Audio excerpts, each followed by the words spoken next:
नाशिक आणि मुंबईत शिक्षक मतदारसंघासाठी उमेदवारी अर्ज भरताना राडा झाल्याचं पाहायला मिळालं। नाशकात तर शिंदे गटाचे उमेदवार आणि त्यांच्या कार्यकर्त्यांनी एका अपक्ष उमेदवाराला मारहाण केल्याचा आरोप करण्यात आलाय। पाहूया या संदर्भातला हा स्पेशल रिपोर्ट।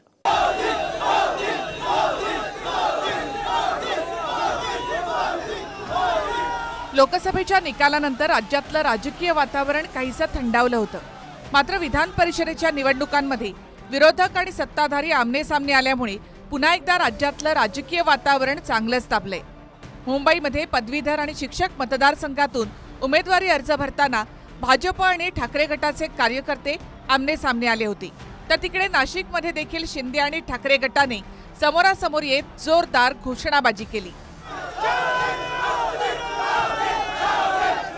आमचे जे विरोधक आहे ते आता रडीचा डाव खेळण्याला त्यांनी सुरुवात केलेली आहे। त्यांच्या पायाखालची वाळू जी आहे ती सरकलेली आहे, त्यांचा पराभव त्यांना दिसायला लागला आहे।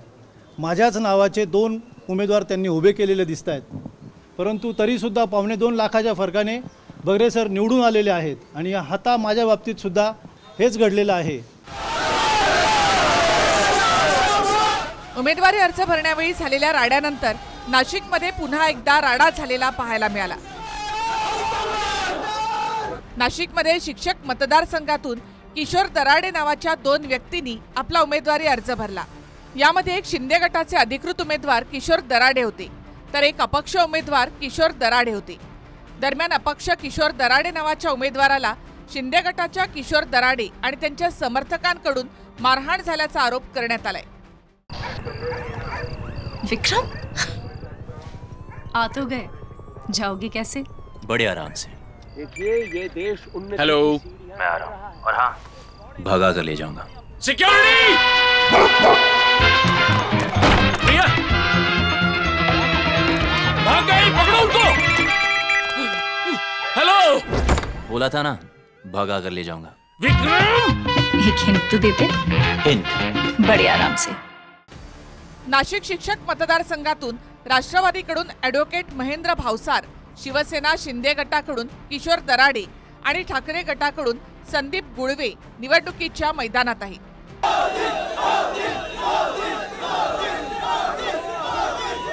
मुंबईमध्ये नाशिकमधील राड्यानंतर राजकीय वातावरण तापलं असलं तरी कोकण पदवीधर मतदारसंघात मात्र भाजपला दिलासा मिळालाय।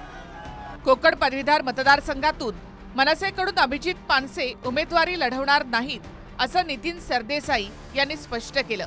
दरम्यान 3 जूनला देवेंद्र फडणवीसांनी शिवतीर्थावर जात राज ठाकरे यांच्याशी या संदर्भात चर्चा देखील केली होती। कोकण पदवीधर मतदारसंघातून भाजपचे निरंजन डावखरे, शिवसेना शिंदे गटाचे संजय मोरे, शरद पवार गटाचे अमित सरैया, काँग्रेसचे रमेश कीर निवडणुकीच्या रिंगणात आहेत। मला आनंद आहे की पक्षाने मला एक आदेश दिला, तो आधीही पाळला होता आणि आजही अत्यंत आनंदाने पाळला।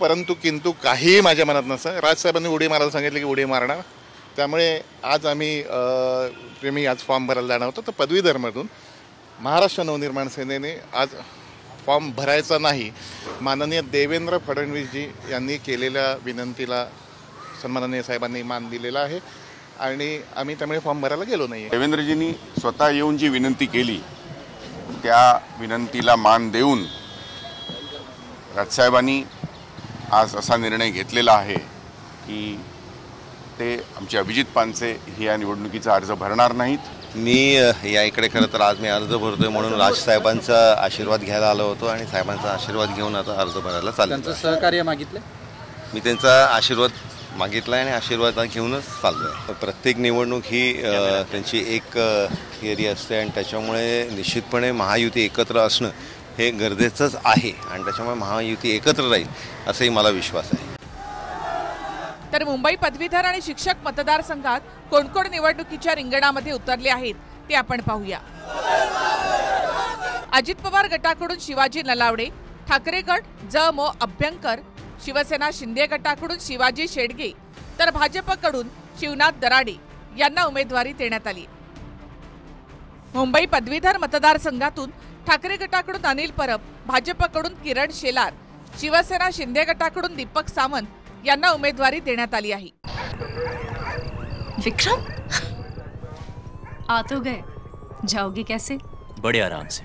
देखिए ये देश उन्नति हेलो। की सीढ़ियां मैं आ रहा हूँ और हाँ भगा कर ले जाऊंगा। सिक्योरिटी! प्रिया! भाग गई, पकड़ो उनको! हेलो! बोला था ना, भगा कर ले जाऊंगा। विक्रम! एक हिंट तो देते। हिंट। बड़े आराम से। विधान परिषदेच्या निवडणुकीत महायुती आणि महाविकास आघाडीच्या उमेदवारांनी देखील एकमेकांच्या विरोधात आपले उमेदवार दिले आहेत. त्यामुळे विधान परिषदेच्या निवडणुकीमध्ये कोण बाजी मारतं आणि कुणाला फटका बसतो हे पाहणं महत्त्वाचं ठरेल. Bureau report, TV9 Marathi.